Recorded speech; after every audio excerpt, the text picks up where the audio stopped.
In our first class session, we discussed Adam Smith as a moral philosopher, but that's not the way he's primarily known today.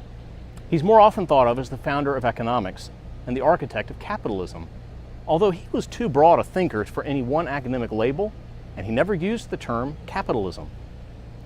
Adam Smith spent a lot of time trying to understand how people interacted and formed connections. His second great work, An Inquiry into the Nature and Causes of the Wealth of Nations, was his effort to understand how those connections worked to create prosperity.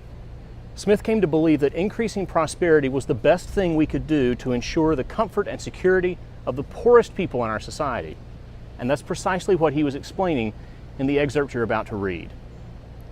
On the surface, Smith is talking about the way a pen factory works, and the deceiving simplicity of that example, along with Smith's admittedly dense language, makes it easy to start to give up and skim through.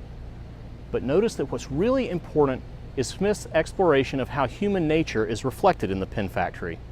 Why do we work faster when we divide labor? I bet you can recognize some of your own tendencies when he talks about time commonly lost in passing from one sort of work to another. And he didn't even have Facebook.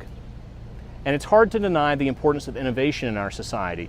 So it's particularly helpful to read Smith's description of how innovation is linked to and enabled by the division of labor.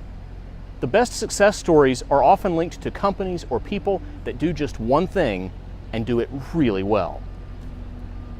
In Chapter 2, Smith explores how trade enables our connections. We'll definitely want to talk about the passage in which he says it is not from the benevolence of the butcher, the brewer, or the baker that we expect our dinner, but from regard to their own self-interest.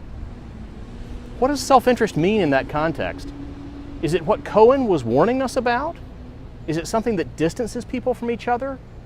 Might it actually indicate a kind of respect for one another?